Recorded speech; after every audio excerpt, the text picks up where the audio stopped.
Ce qui allait se passer dans cet immeuble de verre et d'acier changerait à jamais le destin de deux âmes marquées par la douleur. Que se passe-t-il quand un entrepreneur millionnaire, connu à Lyon comme le roi de glace, découvre que tout son empire est bâti sur des mensonges? Et qu'arrive-t-il quand une humble femme de ménage, aux yeux verts remplis de larmes retenues, trouve quelque chose de plus précieux que toutes les fortunes du monde?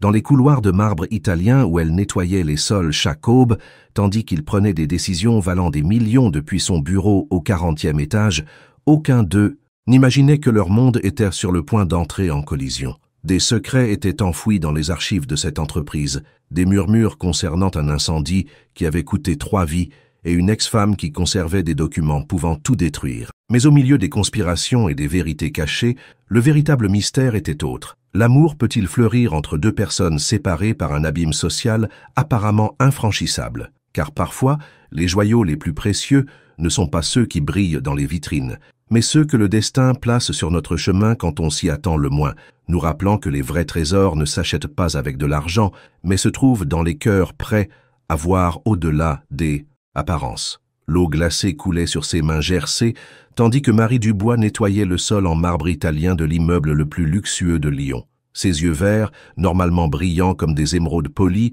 étaient ternes à cause des larmes qu'elle refusait de verser. À 25 ans, elle avait appris que la douleur se portait mieux en silence, comme un fardeau invisible que seule elle pouvait sentir. L'appel était arrivé à l'aube, à 5h47 précisément. Cette heure resterait gravée dans sa mémoire pour toujours. « Je suis vraiment désolé, mademoiselle Dubois. Votre mère n'a pas survécu à l'opération. Nous avons fait tout notre possible. » Les paroles du médecin résonnaient dans sa tête, tandis qu'elle frottait avec plus de force, comme si elle pouvait nettoyer sa douleur avec la même détermination qu'elle mettait à enlever les taches du sol. Ses articulations étaient blanches sous la pression, et le désinfectant brûlait les petites plaies sur ses mains. Mais il y avait plus que la douleur physique, les dettes médicales qui s'élevaient à plus de 30 000 €, les mois de traitements expérimentaux, la seconde hypothèque sur la petite maison familiale dans le quartier de la Croix-Rousse, tout avait été en vain. « Maman, pardonne-moi » murmura-t-elle, sa voix se brisant. « Je t'avais promis que je te sauverais. » Le souvenir de sa mère à l'hôpital la frappa comme une vague. Ses cheveux, autrefois noirs et brillants, réduits à des mèches grises par la chimiothérapie. Ses mains, qui avaient cousu des centaines de robes pour subvenir aux besoins de la famille, maintenant fragiles comme du papier. Ses yeux encore pleins d'amour jusqu'à la fin. « Chers amis, si vous avez déjà senti que le monde s'écroulait autour de vous, que tout ce que vous aimiez disparaissait en un instant, laissez-moi un commentaire en indiquant de quelle ville vous suivez cette histoire. Et si vous voulez découvrir comment une rencontre fortuite peut changer 2 vies à jamais, n'oubliez pas de laisser un like et de vous abonner à la chaîne. Car ce qui va suivre vous surprendra autant que cela m'a surprise quand je l'ai découvert. Attention! Une voix masculine la tira de ses pensées juste au moment où elle trébucha sur le seau d'eau industriel, renversant son contenu sur les chaussures italiennes d'un homme qui venait de sortir de l'ascenseur privé. Marie leva lentement les yeux, rencontrant un regard bleu qui ressemblait à de la glace arctique, mais qui pendant une seconde révéla quelque chose de plus, de la compassion, de la curiosité. L'homme d'environ 33 ans portait un costume Armani qui coûtait probablement plus que tout ce qu'elle avait gagné dans sa vie. Ses cheveux sombres étaient parfaitement coiffés, avec quelques cheveux gris précoces aux tempes qui lui donnaient un air distingué. Sa mâchoire carrée se tendit tandis qu'il regardait ses chaussures Ferragamo trempées. « Je suis vraiment désolé, monsieur Laurent », murmura Marie, reconnaissant immédiatement le propriétaire de l'immeuble, Thomas Laurent, le millionnaire le plus convoité et mystérieux de Lyon. Les tabloïds l'appelaient le roi de glace pour sa froideur en affaires et son cœur apparemment impénétrable depuis son divorce. « Ne t'inquiète pas », répondit-il, sa voix profonde résonnant dans le hall en marbre noir. Pendant un moment, ses yeux s'attardèrent sur le visage de Marie, remarquant les larmes à moitié séchées, les cernes profondes, le tremblement de ses mains. Ce ne sont que des chaussures, mais ce n'était pas que des chaussures. Marie savait que la directrice, Madame Moreau, ne tolérerait pas cette erreur. Cette femme de 45 ans, avec ses cheveux teints en blond platine et ses ongles toujours parfaitement manucurés, attendait depuis des années le moindre prétexte pour licencier les employés qu'elle considérait comme trop jolis pour le service de nettoyage. Et Marie avait besoin de ce travail plus que jamais. « S'il vous plaît, laissez-moi les nettoyer », supplia-t-elle, sortant un chiffon propre de son tablier bleu marine. Ses mains tremblaient visiblement alors qu'elle s'agenouillait. « Ce n'est pas nécessaire ». Thomas l'arrêta d'un geste, ressentant une douleur inexplicable dans la poitrine en la voyant si vulnérable. « Est-ce que ça va » La question la désarma complètement. Personne ne lui avait demandé cela depuis des mois. Durant l'année écoulée, tout le monde avait été tellement concentré sur la maladie de sa mère que Marie était devenue invisible, un fantôme qui n'existait que pour prendre soin des autres, travailler et payer des factures. Les larmes qu'elle avait contenues toute la matinée menaçaient de déborder. « Oui, monsieur. Excusez-moi encore », parvint-elle à dire, sa voix à peine un murmure. Thomas hocha la tête et s'éloigna vers son bureau privé au 40e étage, mais quelque chose dans le regard de cette femme le troublait profondément. Il avait déjà vu la douleur. Il l'avait vécue quand son ex-femme l'avait quitté, en emportant la moitié de sa fortune et toute sa confiance en l'amour, mais la sienne était différente. C'était le genre de douleur qu'on porte avec dignité, celle qu'on cache derrière un sourire forcé et des yeux qui ont oublié comment briller. Marie termina son service de 12 heures comme un automate. Ses collègues, Sophie et Céline, tentèrent de la consoler pendant la courte pause déjeuner. « Ma petite, je suis tellement désolée, » dit Sophie, une femme de 50 ans qui avait été comme une seconde mère pour Marie. « Ta maman était une sainte. »« Qu'est-ce que tu vas faire maintenant ?» demanda Céline, plus pragmatique. « Avec les dettes et tout ?»« Je ne sais pas, » admit Marie, mordant dans son sandwich aux haricots, le seul luxe qu'elle s'autorisait. « Je vais devoir vendre la maison. Et ta sœur ?» Julie est dans sa dernière année de médecine. Elle ne peut pas quitter l'université maintenant. J'ai tellement travaillé pour qu'elle puisse étudier. En quittant l'immeuble à 20 heures, la réalité la frappa avec la force d'un ouragan. Elle n'avait plus de mère, elle n'avait plus de maison, et avec les dettes accumulées, elle n'aurait bientôt plus ce travail si Madame Moreau apprenait l'incident du matin. Elle s'assit sur un banc du parc Tête d'Or, observant les familles heureuses passer. Des couples se promenant main dans la main, des enfants courant et riant, des grands-parents nourrissant les pigeons. Un monde qui lui semblait soudain étranger, inaccessible. Son téléphone vibra avec insistance. C'était sa sœur cadette, Julie, 20 ans, qui demandait des nouvelles de leur mère depuis sa résidence universitaire à Paris. « Marie, pourquoi tu ne réponds pas? Comment va maman? Le médecin a dit que l'opération serait aujourd'hui. » Les messages s'accumulaient. Marie savait qu'elle devait l'appeler, lui dire la vérité, mais les mots restaient coincés dans sa gorge. « Comment lui dire qu'elle est partie ?» murmura Marie au vent froid d'octobre. « Comment lui expliquer que nous sommes maintenant seuls au monde ?» Pendant ce temps, dans son bureau du 40e étage, Thomas observait la ville à travers la baie vitrée panoramique. Les lumières de Lyon brillaient comme des diamants sur du velours noir. Mais il ne pouvait penser qu'à ses yeux verts remplis de larmes. Son assistant, Nicolas Martin, un homme de 35 ans avec des lunettes de designer et un costume impeccable, entra avec une pile de documents à signer. « Tout va bien, patron? Vous semblez distrait. Nicolas, connais-tu la fille de ménage, celle aux yeux verts qui travaille pendant la journée ?» Nicolas haussa un sourcil clairement surpris. En 5 ans de travail pour Thomas, il ne l'avait jamais entendu s'enquérir du personnel de service. « Marie Dubois? Oui, elle est ici depuis 3 mois. Elle est très travailleuse, selon les rapports des ressources humaines. Elle ne manque jamais, ne se plaint jamais. Madame Moreau l'a à l'œil, cependant. Pourquoi? Vous savez comment est Moreau avec les jeunes employés jolis. Elle pense qu'elles sont une distraction pour les cadres. » Thomas fronça les sourcils. « Trouve-moi plus d'informations sur elle, discrètement. » Pourquoi cet intérêt soudain? Thomas se retourna, ses yeux bleus reflétant quelque chose que Nicolas n'avait pas vu depuis des années. Une curiosité sincère mêlée à de l'inquiétude. « Fais-le, c'est tout. » Et Nicolas, que Moreau ne soit pas au courant. Compris. Ce que Thomas ignorait, c'est que son intérêt pour Marie allait déclencher une série d'événements qui changeraient leur vie à jamais. Car parfois, le destin a des façons mystérieuses d'unir les personnes les plus improbables, surtout quand elles portent toutes deux le poids de pertes qui les ont profondément marquées. Madame Moreau, depuis son bureau au 20e étage, observait tout à travers les caméras de sécurité. Ses lèvres minces se courbèrent en un sourire malveillant, tandis qu'elle caressait le collier de perles fausses qu'elle portait toujours pour feindre un statut qu'elle n'avait pas. « Ainsi donc, Monsieur Laurent s'intéresse à la petite femme de ménage, » murmura-t-elle, prenant mentalement note de l'incident du matin. « Intéressant. » Sylvie Moreau cultivait depuis des années ses propres fantasmes sur Thomas. Divorcée 2 fois sans enfant, elle avait vu en lui non seulement un patron, mais une opportunité d'ascension sociale. Elle n'allait pas permettre à une simple employée de nettoyage,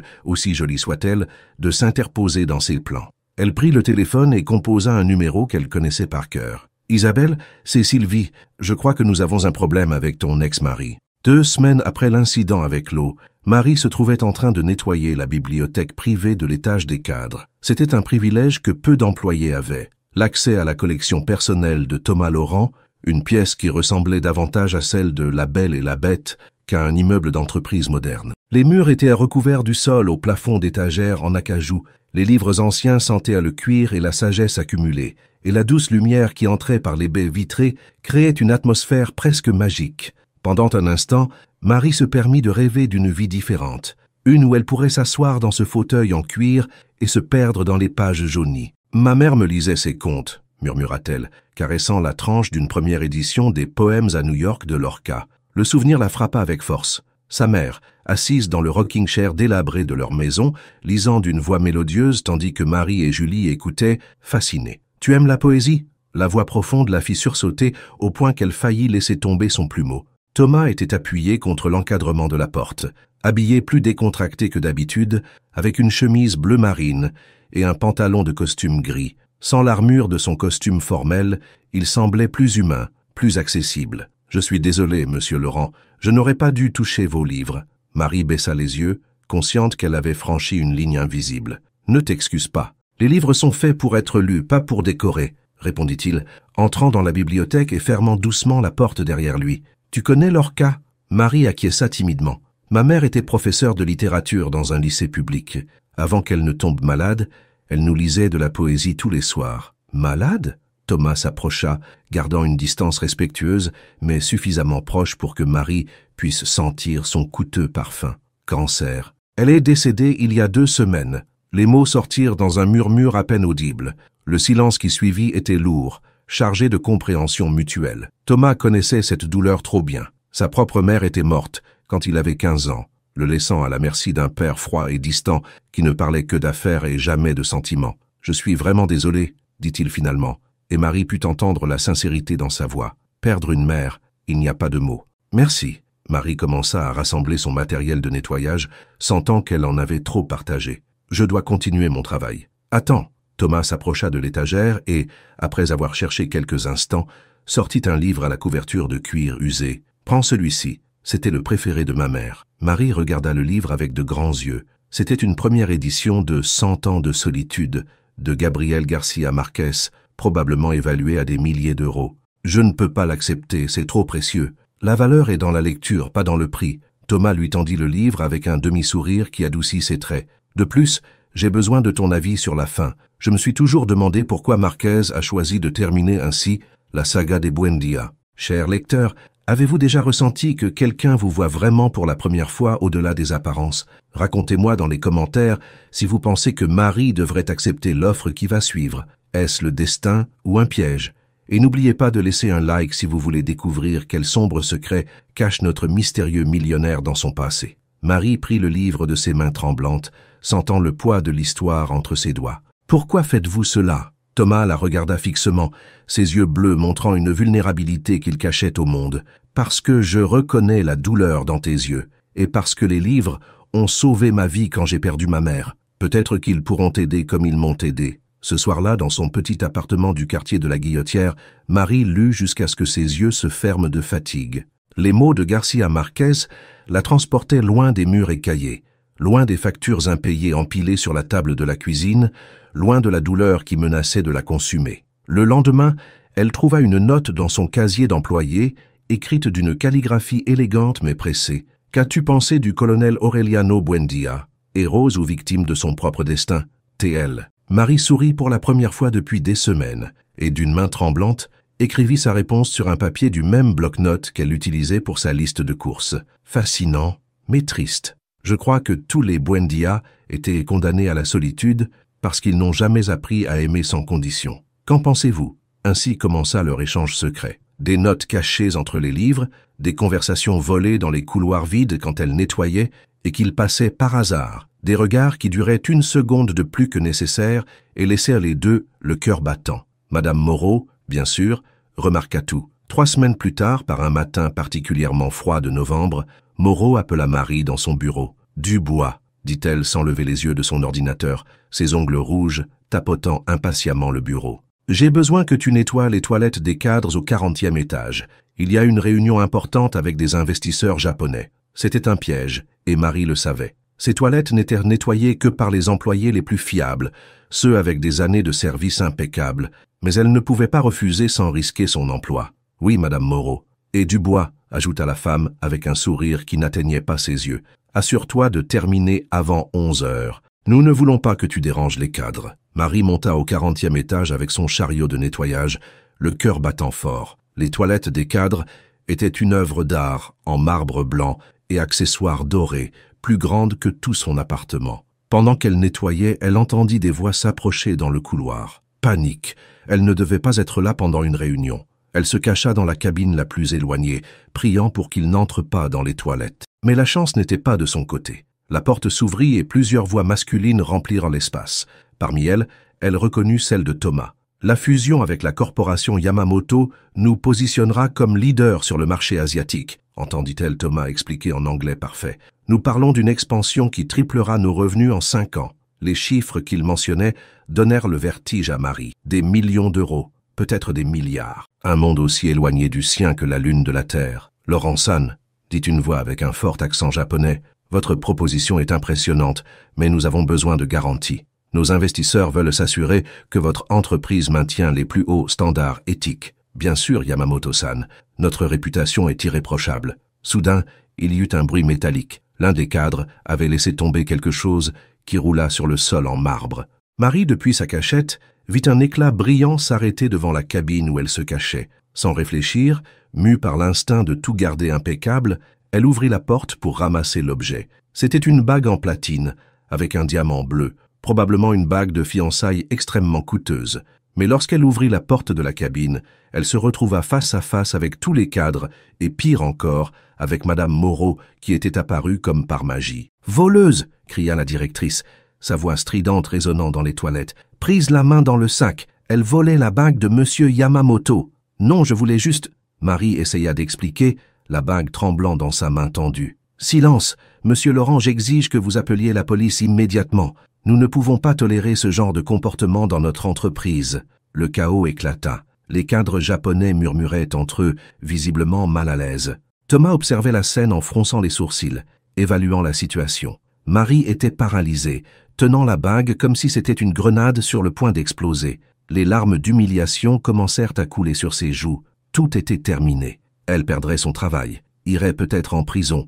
Julie devrait quitter l'université. « Tout le monde dehors !» ordonna Thomas d'une voix calme, mais avec une autorité qui n'admettait aucune réplique. « Sauf toi, Marie. »« Mais, Monsieur Laurent, » commença Moreau, « j'ai dit tout le monde. Yamamoto-san, mes excuses.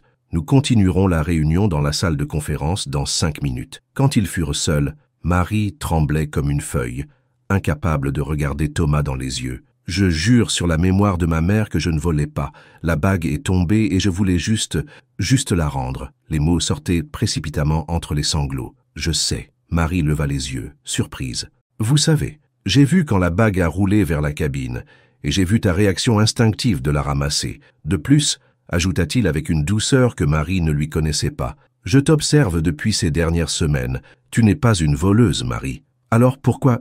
Parce que je veux savoir ce que tu faisais caché là, et ne me mens pas. » Marie baissa les yeux, honteuse. « Madame Moreau m'a envoyé faire le ménage, sachant qu'il y aurait une réunion. Je crois qu'elle voulait que j'aie des problèmes. » Thomas hocha lentement la tête, les pièces commençant à s'assembler dans son esprit. Pourquoi voudrait-elle faire ça? Parce qu'elle s'est rendue compte que vous et moi, les notes, les livres, elle t'a menacé? Pas directement, mais elle fait des commentaires, me donne des tâches impossibles, me surveille constamment. Thomas marcha vers la fenêtre, pensif. Après un long moment, il se tourna vers elle avec détermination. « Marie, aimerais-tu travailler comme mon assistante personnelle? » Quoi? Marie était certaine d'avoir mal entendu. « Mon assistant actuel, Nicolas, va être promu directeur des opérations. J'ai besoin de quelqu'un en qui je peux avoir confiance. Quelqu'un qui n'est pas ici pour mon argent ou ma position. Mais je n'ai pas d'études universitaires, je ne connais rien aux affaires. Tu connais les livres, tu connais la poésie. Tu as une opinion intelligente sur Garcia Marquez. »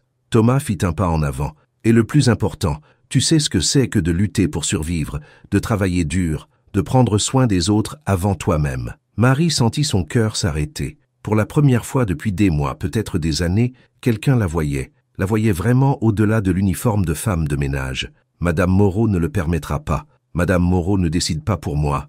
Et si tu acceptes mon offre, elle ne sera plus ta patronne. Monsieur Laurent, Thomas. Si tu vas être mon assistante, tu peux m'appeler Thomas. » Thomas, le nom semblait étrange, mais juste sur ses lèvres. « Pourquoi faites-vous cela? Vous me connaissez à peine. » Il la regarda fixement et Marie put voir dans ses yeux bleus une solitude qu'elle reconnut immédiatement. « Parce que je sais ce que c'est de tout perdre et de devoir se reconstruire. Parce que tu me rappelles moi-même avant que l'argent ne me transforme en cette personne que tout le monde craint.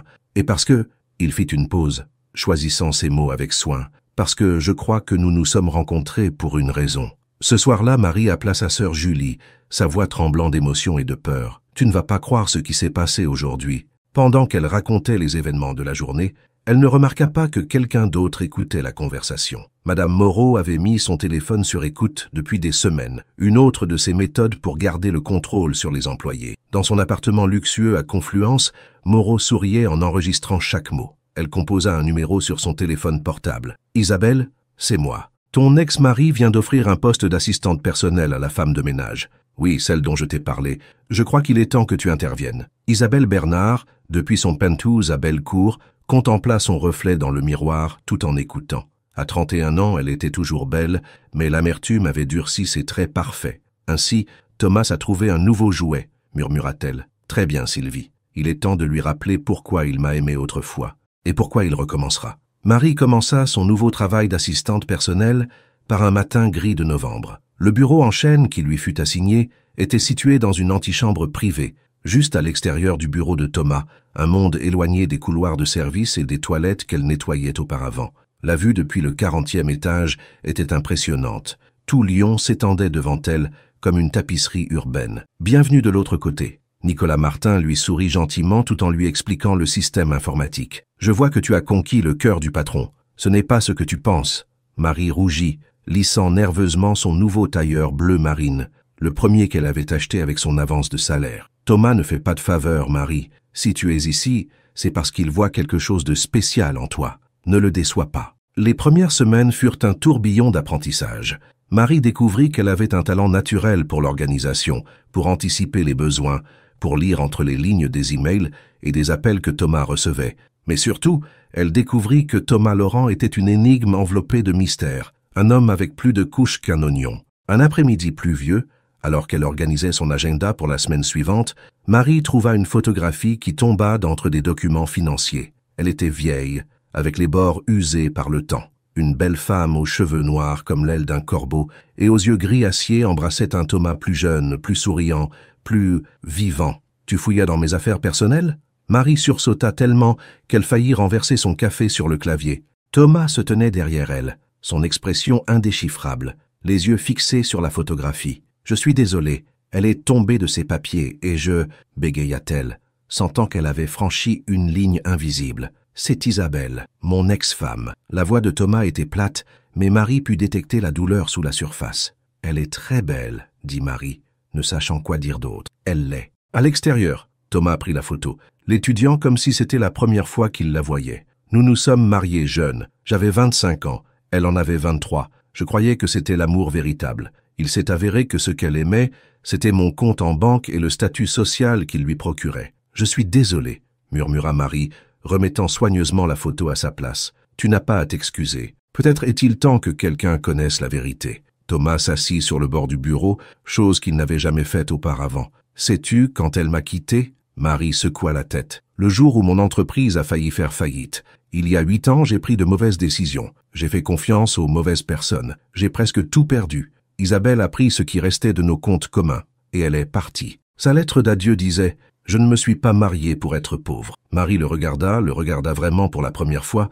Derrière cet extérieur d'acier, derrière le costume coûteux et l'attitude distante, il y avait un homme profondément blessé, quelqu'un qui avait construit des murs si hauts que personne ne pouvait les escalader. « Mon père disait souvent que le véritable amour se prouve dans les moments difficiles, » dit doucement Marie, « qu'il est facile d'aimer quand tout va bien, mais que le véritable amour s'épanouit dans l'adversité. »« Ton père ?» Thomas la regarda avec un intérêt sincère. « Pierre Dubois. Il est mort quand j'avais 12 ans.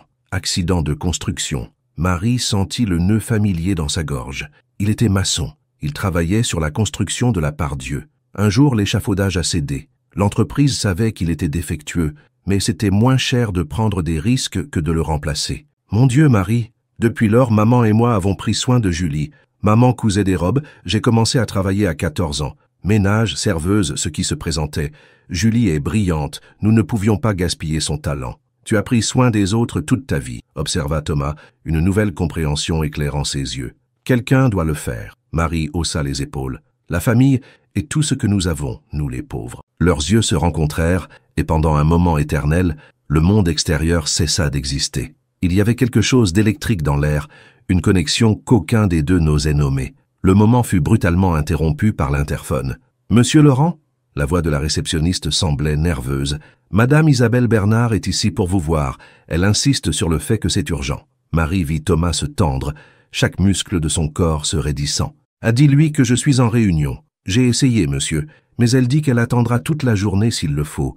Elle fait une scène à la réception. » Thomas ferma les yeux, respirant profondément. 5 minutes, pas une de plus. Il se tourna vers Marie. « Reste, je veux un témoin de ce qu'elle vient dire. » Marie acquiesça, son cœur battant rapidement. Elle se déplaça vers son bureau, essayant de se rendre invisible. Lorsqu'Isabelle Bernard entra, Marie comprit immédiatement son pouvoir. Elle était magnétique, avec ce genre de beauté qui arrêtait le trafic et brisait les cœurs. Elle portait un tailleur rouge Valentino qui coûtait probablement plus que le salaire annuel de Marie, et ses talons loup-boutin résonnaient comme des coups de feu sur le sol en marbre. « Thomas, mon amour, ronronna-t-elle, sa voix soyeuse comme du miel empoisonné. Cela fait si longtemps que nous ne nous sommes pas vus. »« 8 ans, 3 mois et 14 jours, répondit froidement Thomas. « Que veux-tu, Isabelle ?» Droit au but, comme toujours. Ses yeux gris se posèrent sur Marie, l'évaluant de la tête aux pieds avec un regard qui pourrait geler l'enfer. « Je vois que tu as considérablement baissé tes standards. » Marie sentit le sang lui monter aux joues,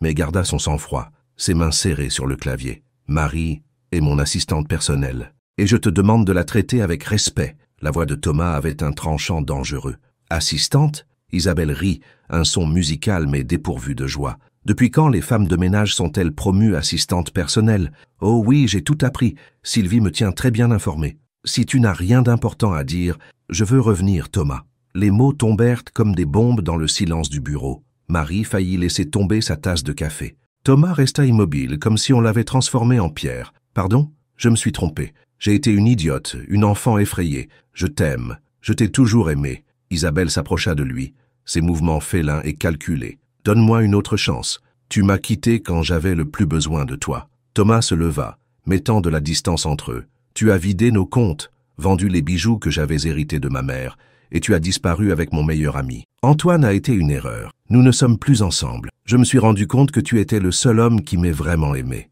Non, j'ai aimé une illusion. Tu aimais mon argent. Les gens changent, Thomas. J'ai mûri. J'ai appris ce qui compte vraiment. Et par hasard, cet éveil s'est produit après que mon entreprise soit devenue l'une des plus prospères de France. » Le sarcasme dans la voix de Thomas était évident. Isabelle changea de tactique, ses yeux se remplissant de larmes parfaitement chronométrées. « C'est à cause d'elle ?» Elle désigna Marie avec dédain. « À cause de cette personne insignifiante, tu préfères une femme de ménage à ta femme ? Ex-femme, corrigea Thomas. Et Marie vaut plus que toi et moi réunis. Maintenant, s'il te plaît, va-t'en. Ce n'est pas terminé, siffla Isabelle, toute prétention de douceur évaporée. Rappelle-toi ce que je sais sur toi, Thomas, sur l'incendie, sur ce qui s'est vraiment passé cette nuit-là. Thomas pâlit visiblement. Dehors, maintenant. Isabelle sortit comme une tempête, mais pas sans murmurer en passant près de Marie. Profite tant que tu peux, Cendrillon. Ce conte de fées se terminera bientôt. Quand ils furent seuls, le silence était assourdissant. Marie se leva lentement. Est-ce que ça va? Thomas regardait par la fenêtre, les épaules tendues. Tu n'aurais pas dû voir ça. Qu'a-t-elle voulu dire à propos de l'incendie? Rien, des menaces vides. Thomas, s'il y a quelque chose que tu dois me dire, j'ai dit que ce n'est rien, explosa-t-il, se tournant vers elle avec des yeux orageux. Marie recula, surprise par sa véhémence. Thomas passa une main dans ses cheveux, visiblement agités. Je suis désolé, je n'aurais pas dû crier. C'est juste que, il y a des choses dans mon passé qu'il vaut mieux que tu ne saches pas. Nous avons tous des secrets, dit doucement Marie. Mais les secrets ont une façon de sortir à la lumière au pire moment. Pas celui-ci, il ne peut pas. Ce soir-là, Marie arriva à son appartement pour trouver une enveloppe sous sa porte. Les mains tremblantes, elle l'ouvrit. À l'intérieur, il y avait des photographies. Elle et Thomas dans la bibliothèque, échangeant des notes, les regards chargés de sens qu'ils avaient à partager. Et une note tapée à l'ordinateur. « Éloigne-toi de lui ou ta sœur en subira les conséquences. Les bourses universitaires peuvent disparaître aussi facilement qu'elles apparaissent. » La peur la paralysa. Julie était dans sa dernière année de médecine, boursière de la Fondation Espoir, une organisation caritative qui, elle le comprenait maintenant, était probablement liée à l'entreprise de Thomas. Elle appela immédiatement sa sœur. « Julie, tu vas bien ?»« Bien sûr, pourquoi n'irais-je pas bien ?»« Marie, qu'est-ce qui se passe? Tu as l'air bizarre. »« Rien, juste... je voulais juste entendre ta voix. »« Comment vont les cours? »« Super. En fait, on vient de m'offrir un poste de résidente à l'hôpital Édouard Herriot, tout payé avec une allocation mensuelle. N'est-ce pas incroyable? » Le cœur de Marie s'effondra. Une autre pièce du puzzle, qui que ce soit qui la menaçait, avait un pouvoir réel. Le lendemain, Marie arriva au travail déterminée à garder ses distances avec Thomas. Elle fut cordiale mais froide, strictement professionnelle. Thomas le remarqua immédiatement. « Que se passe-t-il » demanda-t-il pendant le déjeuner, quand elle refusa son invitation à manger ensemble comme il l'avait fait ces dernières semaines. « Rien. Je pense simplement que nous devrions maintenir une relation plus professionnelle. C'est à cause d'hier? À cause d'Isabelle? C'est pour tout. Vous êtes mon patron, je suis votre employé. Nous ne devrions pas confondre les choses. » La douleur dans les yeux de Thomas fut comme un coup de poignard dans son cœur. « Je croyais que nous étions amis. Les amis n'ont pas de sombres secrets qui peuvent détruire des vies. » Thomas se figea. « Que sais-tu? Rien. Et je préfère que cela reste ainsi. » Les jours suivants furent une torture. Marie maintenait une distance professionnelle, tandis que son cœur se brisait un peu plus chaque fois qu'elle voyait la confusion et la douleur dans les yeux de Thomas. Lui, de son côté, devint plus distant, plus semblable au roi de glace que décrivaient les tabloïds. Un après-midi, Nicolas s'approcha de son bureau. « Qu'est-ce que tu lui as fait? Il est insupportable. »« Rien. Marie, je le connais depuis des années. Je ne l'avais jamais vu aussi humain que quand il était avec toi. Et maintenant, il est redevenu le robot d'avant. C'est mieux ainsi. Pour qui? » Cette question la poursuivit toute la nuit. Le lendemain matin, elle trouva une autre note sur son bureau. Cette fois, dans la calligraphie de Thomas, le colonel Aureliano Buendia a passé le reste de sa vie seul parce qu'il avait peur d'aimer. Ne fais pas la même erreur. S'il te plaît, parle-moi. Les larmes brouillèrent sa vision. D'une main tremblante, elle écrivit sa réponse. Parfois, la solitude est le prix à payer pour protéger ceux qu'on aime. Thomas apparut à son bureau quelques minutes après avoir lu sa note. Qui te menace? Personne. Marie, s'il te plaît, je sais que quelque chose a changé. Je sais que quelqu'un t'a effrayé. Je ne peux pas. Est-ce Isabelle? Moreau? Son silence fut une réponse suffisante. Laisse-moi t'aider. Tu ne peux pas, explosa Marie, se levant. Tout ne se résout pas avec de l'argent et du pouvoir. Il y a des vies en jeu. Julie? Marie s'effondra dans sa chaise, vaincue. Elle a une bourse, une opportunité de résidence. Je ne peux pas risquer son avenir. Thomas s'agenouilla près de sa chaise, prenant ses mains entre les siennes. Le contact envoya de l'électricité dans tout son corps. « Regarde-moi » ordonna-t-il doucement. Quand elle le fit, l'intensité dans ses yeux bleus lui coupa le souffle. « Je ne permettrai à personne de te faire du mal, ni à toi, ni à ta sœur. Mais ton secret, aucun secret n'est assez sombre pour m'éloigner de toi. Thomas, je suis en train de tomber amoureux de toi, Marie. » Les mots restèrent suspendus dans l'air, changeant tout et rien en même temps. « Tu ne peux pas, » chuchota-t-elle. « Pourquoi pas? Parce que les gens comme moi ne finissent pas avec des gens comme toi. Parce que les contes de fées n'existent pas. Parce que... » Sa voix se brisa. « Parce que j'ai tellement peur de te perdre que je préfère ne pas t'avoir. » Thomas se leva et la souleva avec lui, l'enveloppant dans ses bras. Marie fondit contre sa poitrine, sentant pour la première fois depuis des mois qu'elle était en sécurité. « La peur fait partie de l'amour, » murmura-t-il contre ses cheveux. « Mais avec toi, la peur en vaut la peine. » Chers amis, que feriez-vous à la place de Marie? Prendriez-vous le risque d'aimer malgré les menaces? Ou protégeriez-vous votre famille en vous éloignant de celui que vous aimez? Laissez-moi vos opinions dans les commentaires et n'oubliez pas de vous abonner pour ne pas manquer le prochain chapitre de cette histoire qui se complique de plus en plus. Les jours qui suivirent la confession de Thomas furent une montagne russe émotionnelle pour Marie. Chaque sourire de sa part, chaque frôlement accidentel de leurs mains, chaque regard chargé de promesses non dites, la déchirait entre le désir de s'abandonner à cet amour naissant et le devoir de protéger sa sœur. Un matin de décembre, Julie l'appela d'une voix excitée. « Marie, tu ne vas pas croire ça. On m'a offert un poste de résidente dans le meilleur hôpital de Lyon, l'hôpital Édouard Herriot. Tout payé, avec même une allocation mensuelle de 1500 €. Le cœur de Marie s'effondra. Le piège se refermait de plus en plus. « Julie, qui offre cette résidence? La Fondation Espoir. N'est-ce pas merveilleux? Ils ont dit que mon dossier était exceptionnel. Je pourrais me spécialiser en oncologie pédiatrique. » Marie fit des recherches discrètes cet après-midi-là. La Fondation Espoir, comme elle le soupçonnait, était une filiale des entreprises Laurent. Tout était lié. Thomas la trouva en train de parcourir des documents financiers dans l'une des archives de l'entreprise. « Depuis quand t'intéresses-tu aux structures d'entreprise de nos fondations ?» demanda-t-il, appuyé contre l'encadrement de la porte. « Simple, curiosité professionnelle. Marie, il s'assit face à elle. Je sais que quelque chose te préoccupe. Tu es distante depuis des jours, tu me regardes à peine, et quand tu le fais, je vois de la peur dans tes yeux. Je vais bien. Non, ce n'est pas vrai, et ça me rend fou de ne pas savoir comment t'aider. La sincérité dans ses yeux bleus faillit la briser. Marie respira profondément. Thomas, que sais-tu de Madame Moreau? Sylvie Moreau? Il fronça les sourcils. C'est la directrice des ressources humaines. Efficace, stricte. Elle travaille dans l'entreprise depuis des années. Mon père l'a engagée. Pourquoi? Tu lui fais confiance? Je fais confiance à très peu de personnes. Marie, tu es l'une d'elles. Moreau fait son travail. Elle ne m'a jamais donné de raison de douter. Et si je te disais que je crois qu'elle conspire avec ton ex-femme? Thomas se tendit visiblement. Tu as des preuves? Pas exactement, mais... Mais quoi? Marie hésita. Lui montrer les photos et la note signifierait admettre à quel point leur relation avait progressé, chose que les menaces interdisaient expressément. Oublie ça, ce ne sont que des soupçons. Thomas se leva et contourna le bureau, s'agenouillant près de sa chaise. « Marie, s'il te plaît, fais-moi confiance. » Le moment fut interrompu par le bruit de l'ascenseur. Ils se séparèrent juste au moment où Nicolas apparaissait. « Pardon de vous interrompre. Thomas, les investisseurs japonais sont en ligne. C'est au sujet de la fusion. » « J'arrive tout de suite. » Thomas se tourna vers Marie. Cette conversation n'est pas terminée. Ce soir-là, Marie prit une décision risquée. Si elle voulait lutter contre les menaces, elle avait besoin d'alliés. Nicolas avait toujours été gentil avec elle, et il connaissait l'entreprise mieux que quiconque. Elle l'invita à prendre un café après le travail dans un petit café du Vieux Lyon, loin des regards indiscrets. « Nicolas, j'ai besoin de ton aide. Ça concerne Thomas, parce que si c'est au sujet de ses sentiments pour toi, tu n'as pas besoin de confirmation. L'homme est éperdument amoureux. » Marie faillit s'étrangler avec son café. « C'est si évident? Pour tout le monde sauf vous deux, apparemment ?» Nicolas sourit. « Mais j'imagine que ce n'est pas pour ça que nous sommes ici. » Marie lui raconta tout. Les menaces, les photos, ses craintes pour Julie, ses soupçons concernant Moreau et Isabelle. Nicolas écouta en silence, son visage s'assombrissant à chaque détail. « J'ai toujours eu des doutes sur Moreau, » admit-il finalement. « Elle est trop proche des affaires personnelles de Thomas. Et cette obsession qu'elle a de contrôler chaque aspect de la vie des employés. Que pouvons-nous faire? Nous avons besoin de preuves concrètes. Laisse-moi m'en occuper. J'ai des contacts en sécurité informatique. Si Moreau utilise les ressources de l'entreprise pour espionner ou menacer, nous le découvrirons. Nicolas, s'il te découvre, ça fait 5 ans que je vois Thomas se détruire de l'intérieur. Si tu peux lui redonner vie, le risque en vaut la peine. » Les jours suivants furent tendus. Marie essayait d'agir normalement pendant que Nicolas enquêtait discrètement.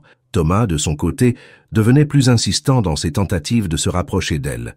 Tout atteignit un point critique, un après-midi pluvieux, lorsqu'une averse soudaine les surprit sur le toit de l'immeuble pendant une inspection de routine de l'héliport. Ils se réfugièrent dans la serre que Thomas avait construite des années auparavant, une oasis verte au milieu du béton urbain. « Ça me rappelle quand j'étais enfant, » dit Thomas, observant les gouttes frapper le verre. « Ma mère adorait les plantes. Elle disait qu'elles étaient plus honnêtes que les gens. Elle te manque? Chaque jour. Elle est morte quand j'avais 15 ans. Cancer du pancréas. Mon père est devenu encore plus froid après ça. Il ne parlait que d'affaires, d'argent, de pouvoir. Je crois que c'était sa façon de gérer la douleur. Ma mère disait que les gens montrent leur amour de différentes façons. » Marie toucha doucement une orchidée. Certains avec des mots, d'autres avec des actions, d'autres encore avec des sacrifices silencieux. « Et toi, comment montres-tu ton amour ?» Marie le regarda, son cœur battant la chamade. « En le protégeant. Même si cela signifie m'éloigner. » Thomas s'approcha lentement, lui laissant le temps de reculer. Quand elle ne le fit pas, il prit son visage entre ses mains. « Et si je ne veux pas être protégé? Et si ce que je veux, c'est prendre des risques avec toi? Thomas, je sais qu'il y a quelque chose que tu ne me dis pas. Je sais que quelqu'un te fait peur. Mais je sais aussi ceci. » Il se pencha et l'embrassa. Ce fut d'abord un baiser doux, hésitant, comme s'il craignait qu'elle disparaisse. Marie sentit toutes ses défenses s'effondrer. Pendant un moment éternel, elle s'autorisa à oublier le danger, les menaces, les différences sociales. Quand ils se séparèrent, tous deux respiraient difficilement. « Je t'aime »,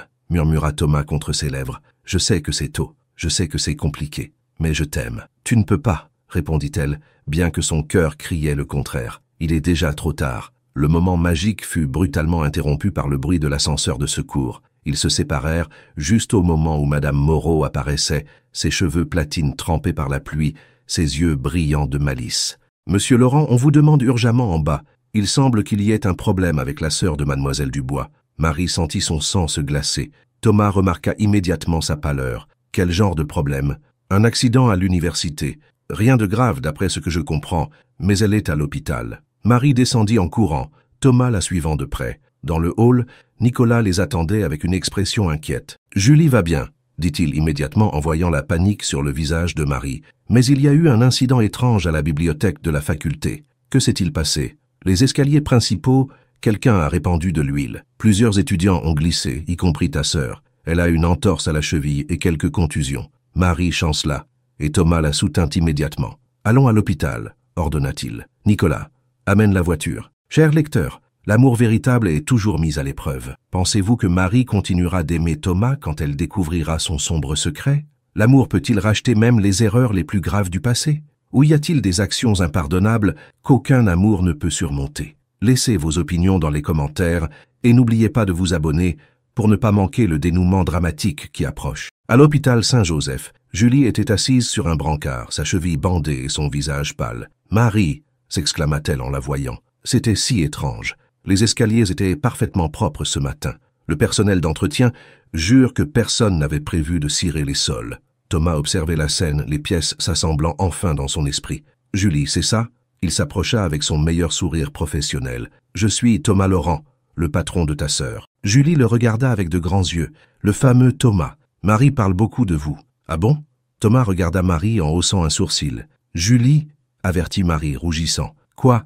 C'est vrai. Thomas ci, Thomas ça. Je pensais qu'elle exagérait sur ta beauté, mais je vois qu'elle est restée en deçà de la réalité. » Julie, Thomas rit, sincèrement amusé. « Ta sœur me plaît, Marie. Elle est honnête. » Après s'être assuré que Julie allait bien et avoir organisé son transfert dans une chambre privée pour observation, Thomas prit Marie à part. « Maintenant, tu vas me dire la vérité, toute la vérité. » Marie regarda sa sœur, puis Thomas. Le poids des secrets finit par la briser. En larmes, elle lui raconta tout, les menaces, les photos, la peur constante, le choix impossible entre l'amour et la sécurité de sa famille. Thomas écouta en silence, son visage se durcissant à chaque révélation. « Pourquoi ne me l'as-tu pas dit plus tôt? Parce que je ne voulais pas t'impliquer, parce que Julie est ma responsabilité, parce que... » Sa voix se brisa. « Parce que je t'aime trop pour te mettre en danger. » Les mots flottèrent entre eux, puissants et vulnérables. « Tu m'aimes? De tout mon cœur, » admit Marie. « C'est pour ça que je m'éloigne. C'est pour ça que je ne peux pas être avec toi. » Thomas la regarda intensément, puis prit son visage entre ses mains. « Marie Dubois, écoute-moi bien. Personne, absolument personne ne nous séparera, et celui qui a osé faire du mal à ta sœur va payer très cher. Mais ton secret, l'incendie qu'Isabelle a mentionné, il n'y a aucun secret assez sombre pour m'éloigner de toi. Fais-moi confiance. J'ai peur. Tu n'es plus seul, plus jamais. » Cette nuit-là, pendant que Julie dormait sous sédatif à l'hôpital, Thomas passa des appels. Il engagea une sécurité privée pour les deux sœurs, mit les meilleurs détectives privés sur l'affaire et activa tous ses contacts pour protéger Marie. « La guerre a commencé, » dit-il à Nicolas au téléphone, « et je n'ai pas l'intention de perdre ce que j'ai trouvé de plus précieux depuis des années. » Pendant ce temps, dans son luxueux appartement du quartier de la Confluence, Madame Moreau servait du vin importé à Isabelle. « L'accident n'a pas fonctionné comme prévu, » admit Moreau, ajustant son collier de fausses perles. « La fille n'a que des blessures mineures. Peu importe. » Isabelle sourit tout en caressant son verre en cristal. « Ce n'était qu'un avertissement. J'ai un atout qui détruira à jamais l'image parfaite de Thomas. Qu'as-tu en tête? Tu te souviens de l'incendie à l'usine il y a 5 ans, celui qui a tué 3 ouvriers? Thomas a été innocenté. L'enquête a conclu que c'était un accident. Oui, mais il y a des documents qui n'ont jamais été révélés. Des documents qui prouvent que Thomas était au courant des défaillances électriques plusieurs semaines avant l'incendie. Des documents que j'ai en ma possession. Mon Dieu, si ces documents venaient à être révélés, exactement. La petite Cendrillon découvrira que son prince charmant a les mains tachées de sang, et quand elle le fera, son amour véritable se transformera en cendre. Moreau leva son verre. À la vengeance. À la justice poétique, corrigea Isabelle, et à récupérer ce qui m'appartient. L'enquête de Nicolas porta ses fruits plus rapidement que prévu. Ses contacts en sécurité informatique découvrirent que Madame Moreau utilisait les ressources de l'entreprise pour espionner les employés depuis des années, mais son obsession pour Marie avait commencé exactement le jour où Thomas avait manifesté de l'intérêt pour elle. Les caméras de sécurité avaient capturé Moreau manipulant le courrier de Marie, installant des logiciels espions sur son ordinateur et même la suivant après le travail. Les relevés téléphoniques montraient des appels quotidiens entre elle et Isabelle, certains durant plus d'1 heure. Nous avons suffisamment de preuves pour la licencier et porter des accusations criminelles, dit Nicolas à Thomas lors d'une réunion privée dans son bureau. Non, pas encore. Thomas tambourinait des doigts sur son bureau en acajou. Je veux savoir ce qu'elle prépare d'autre. Garde-la sous surveillance, intercepte ses communications. Si elle compte utiliser ce prétendu secret concernant l'incendie, je veux être prêt. Y a-t-il une part de vérité dans ces accusations? Demanda Nicolas avec prudence. Thomas se leva et marcha vers la baie vitrée. La ville s'étendait sous leurs pieds, brillante et vivante. La vérité, Nicolas, est toujours plus complexe que les mensonges. Marie, de son côté, avait décidé de mener sa propre enquête. Un soir, elle resta seule au bureau après le départ de tous. Les mains tremblantes, elle accéda aux anciennes archives de l'entreprise en utilisant sa nouvelle autorisation de sécurité. Après 2 heures de recherche, elle trouva ce qu'elle craignait. Un dossier numérique étiqueté « Incendie usine Nord 2019 ». Le mot de passe était prévisible. La date de l'incident. À l'intérieur se trouvaient des documents, des photos, des rapports de police. Les images la frappèrent comme des coups de poing. L'usine en flammes, les pompiers luttant contre l'enfer, les restes carbonisés, puis les certificats de décès. Jean Martin, 34 ans, marié, 2 enfants. Paul Dubois, 28 ans, célibataire, subvenait aux besoins de sa mère veuve. Charles Moreau, 45 ans, grand-père de 5 petits-enfants. « Que fais-tu ici, si tard ?» La voix de Thomas la fit sursauter au point qu'elle faillit tomber de sa chaise. Il se tenait à la porte du bureau, sa silhouette se découpant contre la lumière du couloir. Il ne portait pas de veste, sa cravate était desserrée, les manches de sa chemise retroussées. Il semblait fatigué, vulnérable. « Je suis désolé, je n'aurais pas dû... » Marie essaya de fermer les fichiers, mais ses mains tremblaient trop. « Non !» Thomas entra et ferma doucement la porte. « Tu en as déjà trop vu pour t'arrêter maintenant. Tu mérites de connaître la vérité. » Il s'assit en face d'elle, ses yeux bleus assombris par des souvenirs douloureux. « Mon père a construit cette usine dans les années 80. C'était sa fierté. La première usine textile entièrement française capable de concurrencer les importations. Quand il est mort, j'avais 28 ans. J'ai hérité d'un empire et de tous ses problèmes cachés. » Marie écouta en silence, son cœur se brisant devant la douleur évidente dans sa voix. L'usine était une bombe à retardement. Mon père n'avait jamais investi dans un entretien adéquat. Dépenses inutiles, comme il les appelait. Le système électrique avait 40 ans. Quand j'ai pris le contrôle, la première chose que j'ai faite a été d'ordonner une inspection complète. Et alors? Le rapport était dévastateur. Nous devions tout rénover. Câblage, panneaux, système d'urgence. 1 million d'euros minimum. J'ai programmé les rénovations pour commencer 6 semaines plus tard. Je voulais bien faire les choses, engager les meilleurs ingénieurs. Thomas se leva et marcha vers la fenêtre, son reflet fantomatique dans la vitre. Mais le destin n'a pas attendu. L'incendie a commencé un vendredi soir, le 23 août. Je m'en souviens parce que c'était l'anniversaire de ma mère. 3 ouvriers faisaient des heures supplémentaires pour terminer une commande urgente pour l'Allemagne. Le court-circuit a commencé dans le panneau principal. En quelques minutes, toute l'usine était un enfer. Les larmes coulaient silencieusement sur le visage de Marie tandis qu'elle écoutait. Les systèmes d'urgence ont échoué. Les portes de sécurité ne se sont pas ouvertes. Les 3 hommes n'ont pas pu sortir à temps. Thomas, j'ai été légalement innocenté parce que j'avais entamé le processus de rénovation.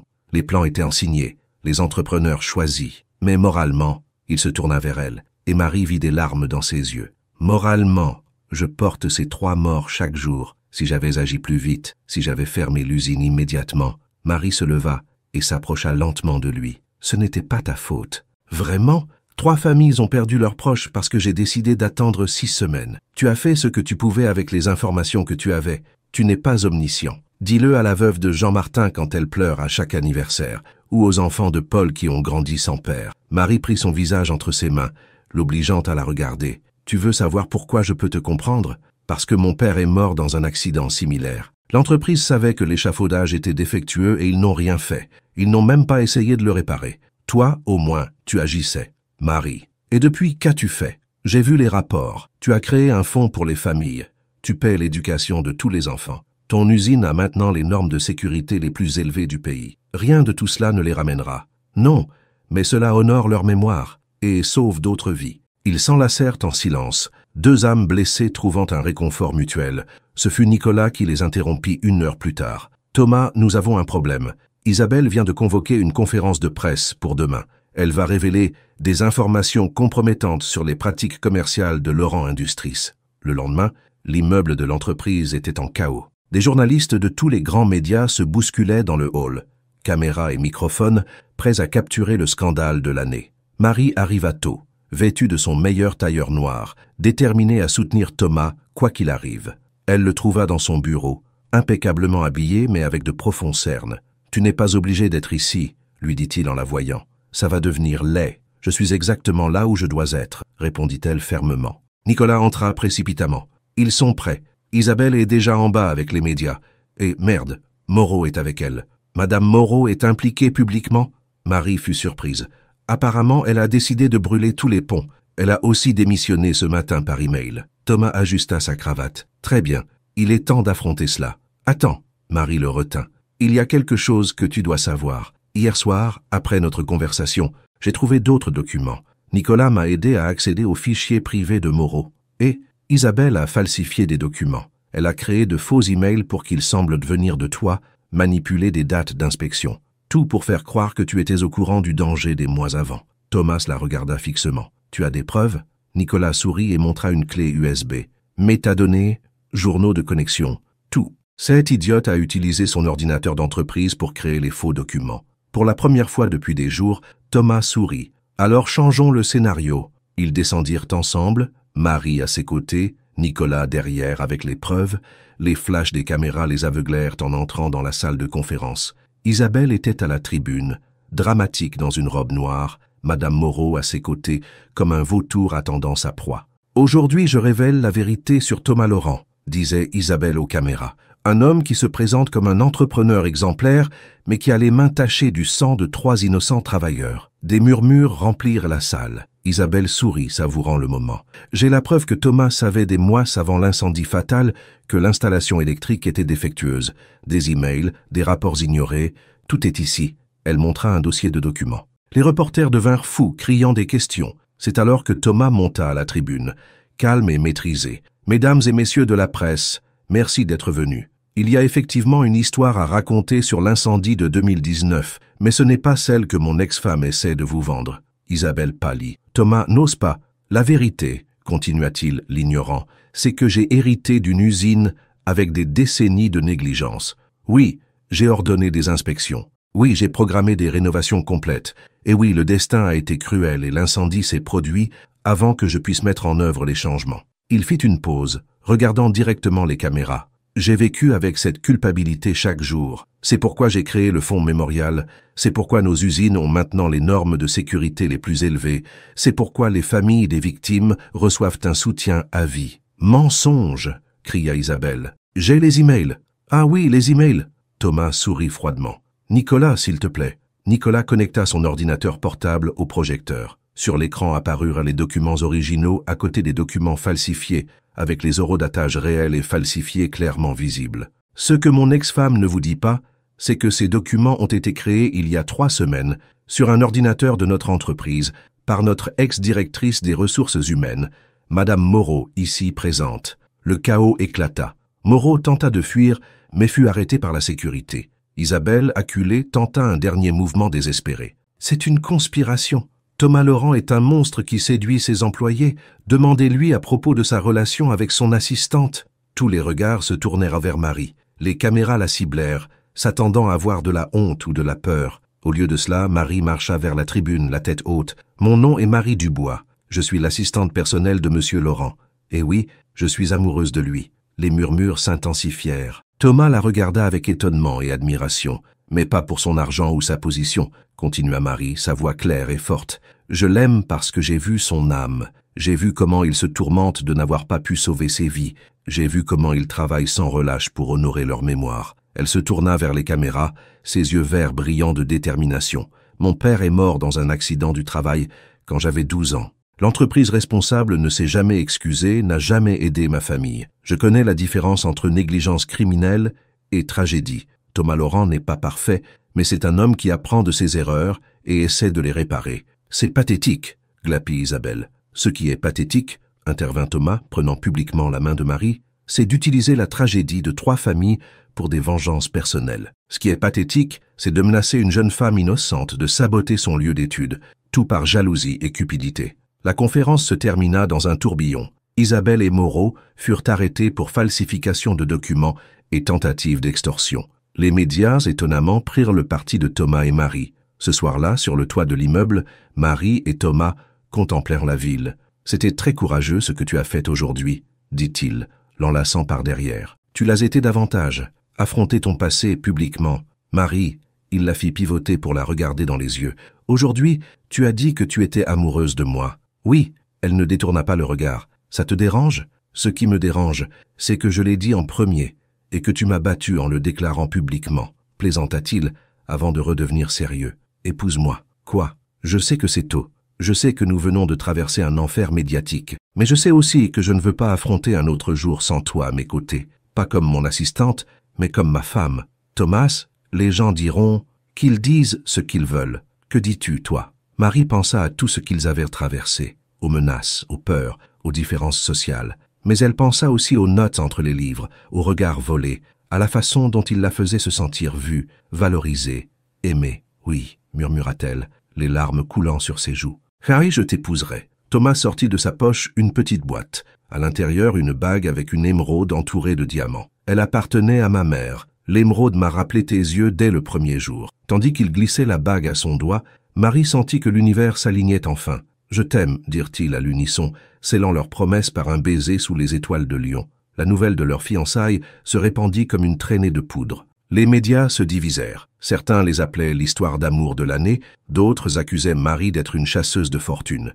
Mais ils ne prêtaient plus attention au bruit extérieur. Une semaine plus tard, Marie examinait des CV pour son remplacement quand elle en trouva un qui lui coupa le souffle. « Thomas, viens voir ça. » C'était la candidature de Sophie Martin, 22 ans, fraîchement diplômée en gestion d'entreprise, fille de Jean Martin, l'une des victimes de l'incendie. « Mon Dieu !» murmura Thomas. Dans sa lettre de motivation, elle dit qu'elle a toujours admiré la façon dont l'entreprise a honoré la mémoire de son père, qu'elle veut travailler ici pour poursuivre son héritage. Thomas prit immédiatement le téléphone. « Nathalie programme un entretien avec Sophie Martin pour demain, et que ce soit moi qui la reçoive personnellement. » Le lendemain, Sophie entra dans le bureau, une jeune femme aux yeux déterminés et à l'allure humble. Thomas et Marie l'accueillirent ensemble. « Mademoiselle Martin, » commença Thomas, la voix chargée d'émotion, « avant de commencer, je dois vous dire quelque chose. Monsieur Laurent, je suis désolé. Je regrette profondément ce qui est arrivé à votre père. Si je pouvais remonter le temps... » Sophie l'interrompit doucement. « Monsieur Laurent,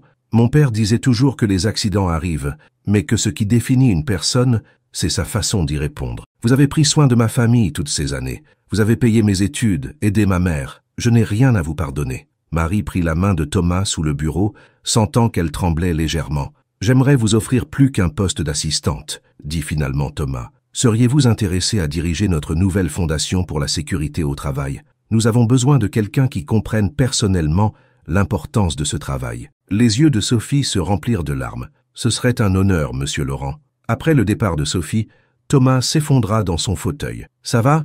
demanda Marie en l'enlaçant. « C'est comme si l'univers me donnait une seconde chance, pour bien faire les choses cette fois. L'univers ou l'amour ?» Marie embrassa son front. « L'amour a des façons mystérieuses de guérir les blessures les plus profondes. Chers amis, parfois la vérité fait mal, mais elle libère aussi. Croyez-vous que le pardon soit possible après une tragédie? L'amour peut-il vraiment racheter les erreurs du passé? Partagez vos réflexions dans les commentaires et ne manquez pas la fin passionnante de cette histoire d'amour, de perte et de rédemption. » Le matin du mariage se leva étonnamment clair pour un mois de février à Lyon. Marie se regarda dans le miroir de la suite nuptiale de l'hôtel Villa Florentine, se reconnaissant à peine dans l'élégante robe en dentelle spécialement dessinée pour elle par une grande maison française. « Maman serait si fière, » dit Julie, ajustant le voile d'une main experte. Maintenant diplômée et dans sa première année de résidence, elle avait visiblement mûri au cours de ces derniers mois. « Tu crois que je fais ce qu'il faut ?» Marie toucha nerveusement l'émeraude familiale qui pendait désormais à son cou, un cadeau de sa future belle-mère que Thomas avait conservé toutes ces années. « Marie, j'ai vu comment cet homme te regarde, comme si tu étais son soleil, sa lune et toutes ses étoiles réunies. De plus, ajouta-t-elle malicieusement, ce n'est pas tous les jours qu'une ancienne femme de ménage épouse l'un des hommes les plus riches de France dans la cathédrale Saint-Jean. » Marie rit nerveusement. « Je voulais quelque chose d'intime, mais Thomas a insisté. Thomas veut que le monde entier sache qu'il t'aime. Laisse-le se vanter de sa future épouse. » La cérémonie eut lieu dans la cathédrale Saint-Jean, avec ses impressionnantes tours gothiques et son atmosphère de révérence historique. Bien que Thomas ait voulu inviter la moitié de Lyon, Marie avait réussi à le convaincre de garder la cérémonie relativement intime. Seulement 200 invités. Lorsque Marie remonta l'allée au bras de Nicolas, qui avait accepté avec émotion d'être son témoin, elle vit Thomas qui l'attendait à l'hôtel et sentit son cœur s'arrêter. Vêtu d'un habit noir, ses cheveux parfaitement coiffés et ses yeux bleus brillants d'émotion, il ressemblait à un prince de conte de fées. « Mon Dieu, tu es magnifique !» murmura-t-il quand elle arriva à ses côtés. « Tu n'es pas mal non plus !» répondit-elle, essayant de contrôler ses larmes. Le père Antoine, un vieil ami de la famille Laurent, célébra la cérémonie avec chaleur et solennité. « L'amour, dit-il dans son homélie, ne connaît ni classe sociale ni convention. Le véritable amour est celui qui survit aux épreuves, qui grandit dans l'adversité, qui transforme la douleur en détermination. » Les vœux furent personnels et émouvants. « Marie Dubois, commença Thomas, sa voix claire résonnant dans la cathédrale, tu es entrée dans ma vie comme un rayon de soleil dans mon monde gris. Tu m'as appris que la vraie valeur ne réside pas dans les comptes bancaires, mais dans l'intégrité du cœur. Tu m'as rendu la foi en l'amour, en la bonté humaine, en la possibilité d'être heureux après la douleur. Je promets de t'aimer, de te protéger et de te chérir tous les jours de ma vie. Je promets d'être ton refuge dans les tempêtes et ton compagnon dans les joies. Je promets que tu n'auras plus jamais à porter seul le poids du monde. » Marie, les larmes coulant sur ses joues, répondit « Thomas Laurent, tu m'as vu quand j'étais invisible aux yeux du monde.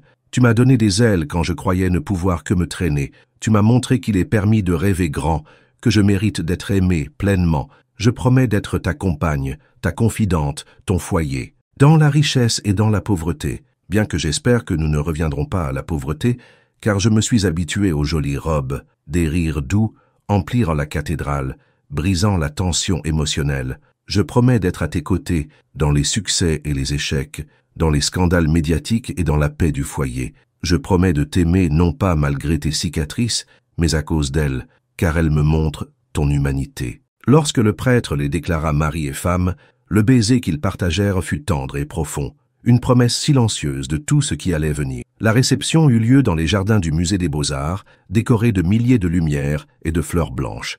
Marie avait insisté pour inclure des touches de son héritage, des guirlandes de papier, un quatuor à cordes jouant des airs traditionnels et une table de délices français traditionnels à côté de l'élégante pièce montée. Pendant leur première danse au son de La vie en rose interprétée par un petit orchestre, Thomas la tenait comme si elle était en cristal. « Heureuse, Madame Laurent ?»« Immensément, Monsieur Laurent. Tu sais ce que j'aime le plus chez toi? Ma capacité à organiser ton agenda chaotique ?» Il rit. « Ta capacité à trouver de la beauté dans les choses simples. Tu m'as appris à apprécier un coucher de soleil, une tasse de café partagée, une conversation sans hâte. Et toi, tu m'as appris qu'il est permis de rêver grand, que je mérite tout ce que la vie peut offrir de bon. Cher lecteur, qui aurait cru que cette histoire d'amour née d'un seau d'eau renversé nous mènerait jusqu'ici? Si vous avez aimé ce voyage à travers l'amour, le pardon et la rédemption, n'oubliez pas de laisser un like, de vous abonner et de partager avec quelqu'un qui a besoin de croire aux secondes chances. De quelle ville nous avez-vous suivis? Avez-vous déjà vécu un amour qui a transformé votre vie?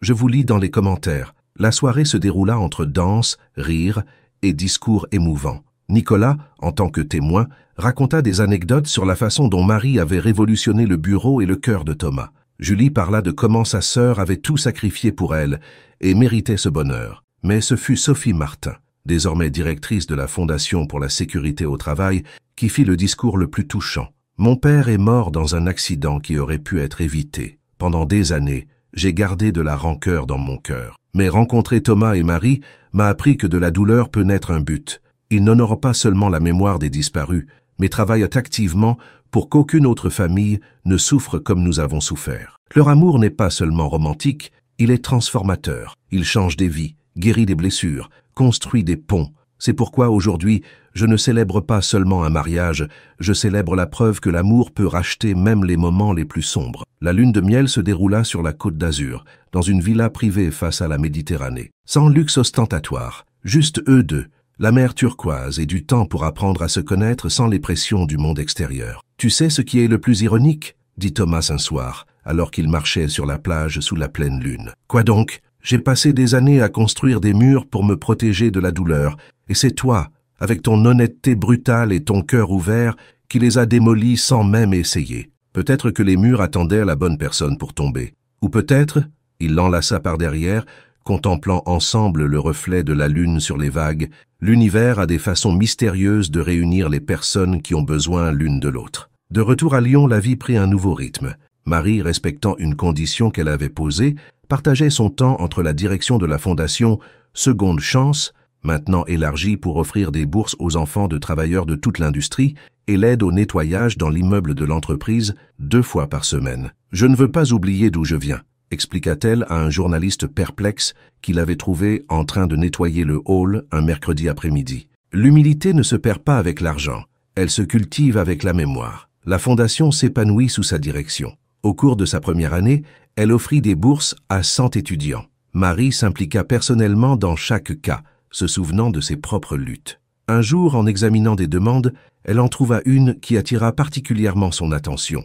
Clara Moreau, 16 ans, fille de Charles Moreau, le 3e travailleur décédé dans l'incendie. « Thomas » appela-t-elle son mari qui travaillait à domicile ce jour-là. « Tu dois voir ça. » Ensemble, ils lurent la lettre de Clara. Elle voulait étudier l'ingénierie en sécurité industrielle, pour que personne d'autre ne perde son papa comme j'ai perdu le mien. « C'est comme si l'univers bouclait la boucle » murmura Thomas.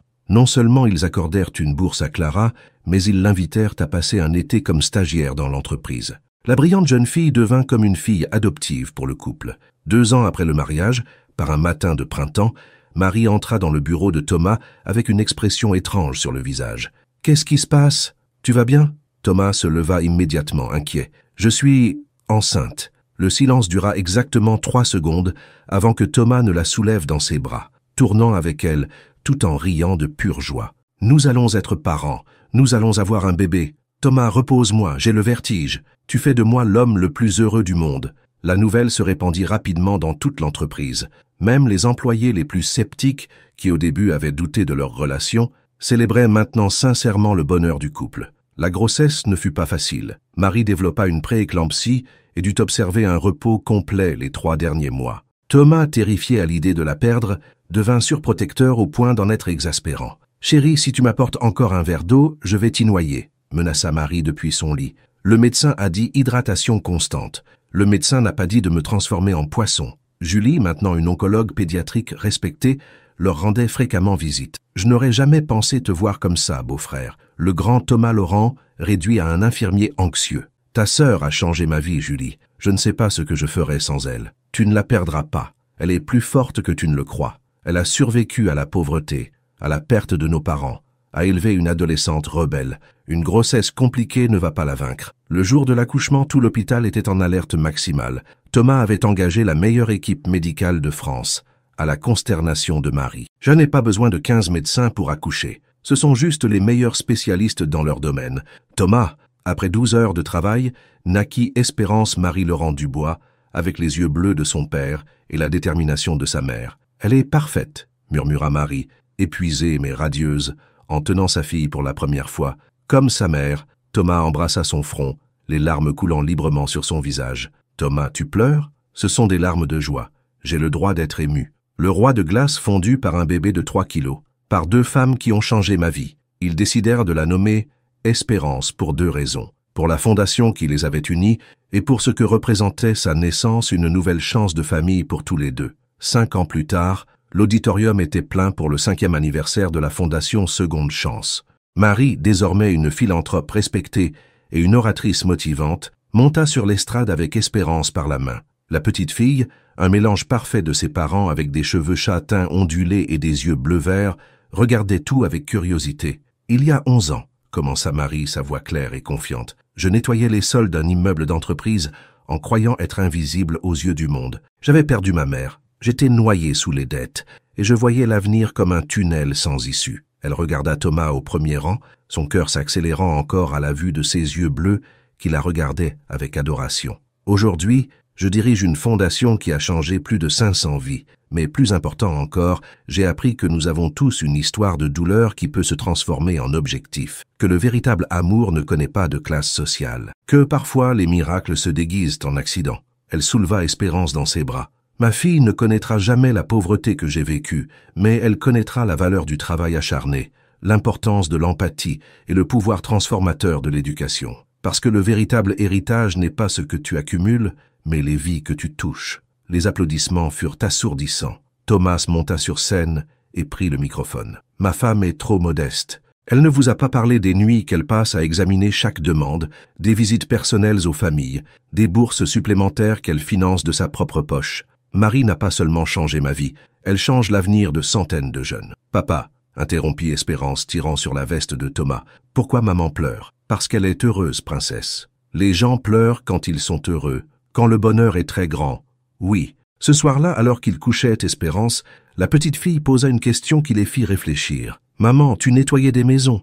Marie s'assit au bord du lit. « Je nettoyais des bureaux, mon amour. C'était un travail honnête et digne. Et puis tu as rencontré papa ?»« Oui, comme dans les contes. » Marie regarda Thomas, tous deux souriants. « Pas exactement comme dans les contes, mon cœur. Dans la vraie vie, l'amour vient avec des défis, avec des moments difficiles. Mais quand il est vrai, il surmonte tout. Et vous avez vécu heureux pour toujours ?» Thomas s'assit près d'elle. « Nous vivons heureux, mais pas pour toujours. Pourquoi pas ?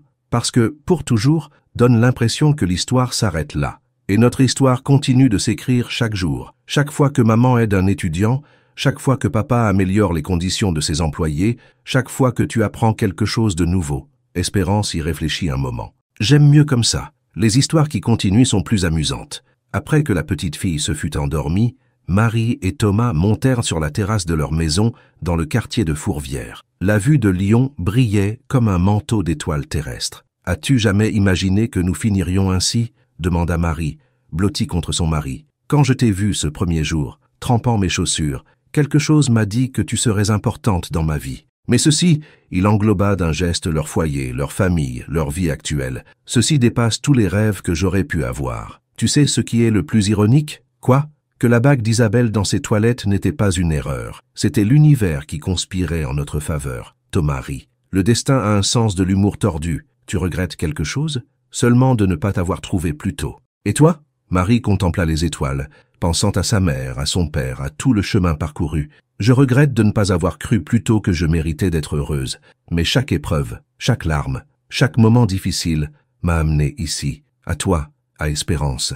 À cette vie que nous avons construite ensemble. » Ils s'embrassèrent doucement, un baiser qui parlait d'amour mûr, de compagnonnage, de rêves partagés. « Je t'aime, Marie-Laurent, et moi aussi, mon amour, chaque jour un peu plus. » En bas, quelque part dans la ville, une autre jeune femme nettoyait des bureaux en rêvant d'un avenir meilleur. Quelque part, un autre cœur solitaire attendait d'être vu. Quelque part, le destin tissait de nouveaux fils pour unir des âmes qui avaient besoin l'une de l'autre. Parce que le véritable amour, celui qui transforme des vies et guérit des blessures, ne cesse jamais de chercher des façons de se manifester. Parfois, il se déguise en accident. Parfois, il arrive quand on s'y attend le moins. Mais toujours, il trouve le moyen de fleurir dans les cœurs prêts à prendre des risques. Et comme le disait la plaque à l'entrée de la fondation Seconde Chance, chaque fin est un nouveau commencement. Chaque perte, une opportunité de renaître. Chaque amour véritable, un miracle qui transforme non seulement deux vies, mais toutes celles qu'il touche sur son chemin.